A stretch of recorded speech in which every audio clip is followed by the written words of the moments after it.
It was 2 a.m. when the pounding on the door began, sharp, angry, and unrelenting. The kind of sound that rips through sleep and sends your heart racing before your mind even catches up. Maya Johnson sat up straight in bed, her breath catching in her throat. The room was dark except for the faint glow of her alarm clock, blinking 2:03. For a moment, she wondered if she was dreaming. Then came the shout, "Open up! HOA enforcement!" Her mind spun. HOA? At this hour?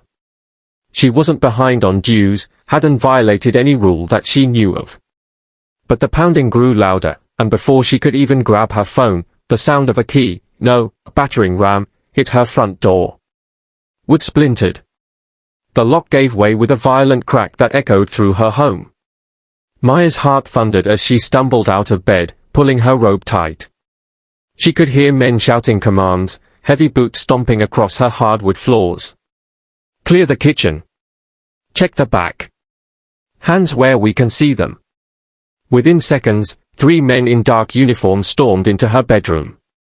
They weren't police, their jackets bore the logo of the local Homeowners Association Security Division. One of them pointed a flashlight in her face, another had his hand on a holstered gun. "We've had reports of unauthorized construction activity on your property," the lead officer barked. "We need to inspect immediately." Maya stared at him in disbelief. "At 2 in the morning? You broke into my home because of construction." "We have the authority to enter properties that violate HOA codes," the man said sternly, though his voice wavered slightly. Her anger began to rise. She forced herself to stay calm, her voice cold but steady. "Authority? You think you can break into someone's house without a warrant in the middle of the night? Who gave you that right?" None of them answered. One of the younger officers glanced around the room, his flashlight darting over framed photographs, Maya in her graduation cap from Quantico, shaking hands with federal agents. Then his beam froze on something hanging on the far wall, a dark blue jacket with bold yellow letters stitched across the back, FBI. Everything in the room changed in that instant. The air itself seemed to go still. The lead officer's shoulders stiffened. His flashlight lowered slightly as he looked at the jacket, then at Maya. You work for the Bureau?" Maya crossed her arms. "Supervisory Special Agent Johnson," she said evenly. "Counterintelligence Division. And you just broke into a federal agent's home without cause or warrant." The silence that followed was suffocating. One of the men mumbled something under his breath, a curse, or maybe a prayer. The color drained from their faces. Maya stepped closer, her eyes locked on the leaders. "I suggest you put your weapons down and start explaining yourselves before I call your chief and every law enforcement contact I have from here to DC." The men hesitated, then slowly backed away. The lead officer stammered, "We received a complaint.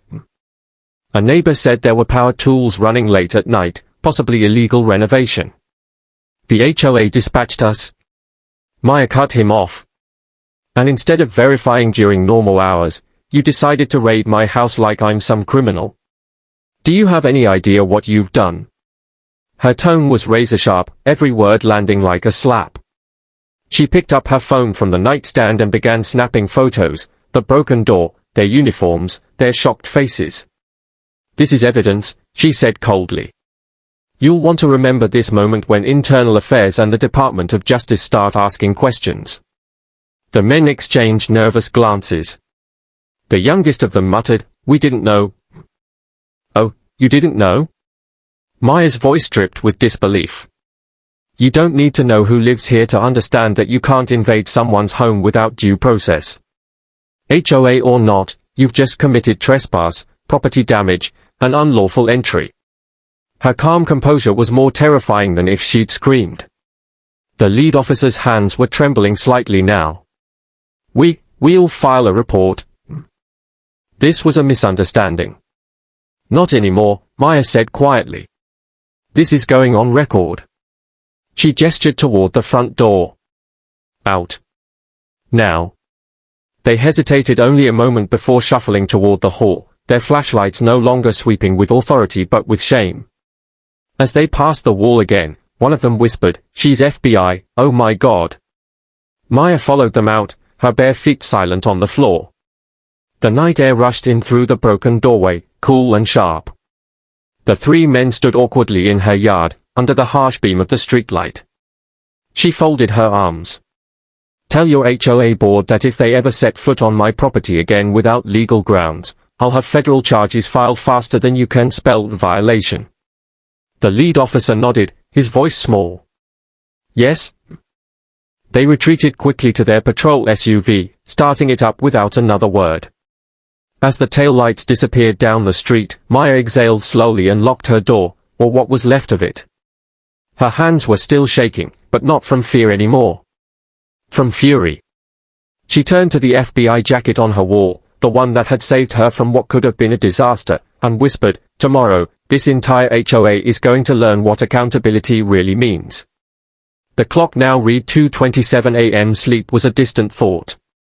Justice, however, was wide awake. Dawn arrived like a pale promise, and with it came the practicalities Maya had been holding off on all night.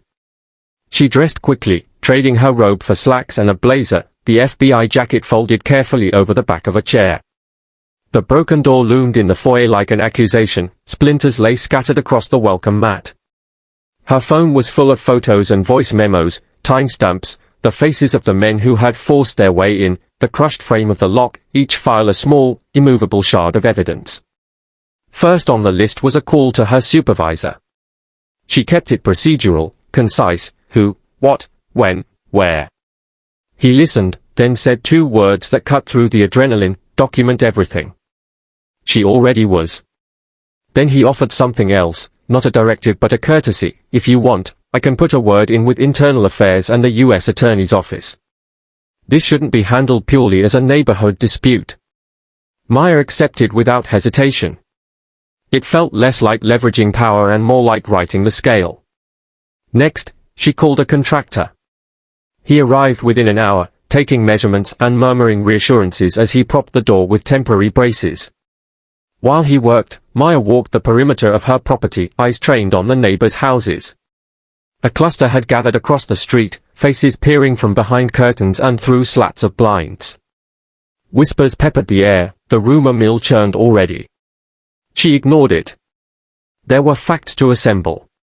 She drafted an email to the HOA board, a formal recounting of the events, attached photographs, a demand for a full apology, and a list of remedies, payment for damages, retraining for enforcement personnel, and a public statement to the neighborhood acknowledging the unlawful entry. She CC'd their insurance agent and the community manager. Her tone was clinical.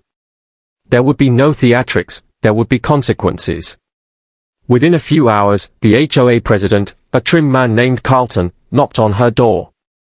He wore a tie that strained against a tan throat, and his smile tried too hard to be conciliatory.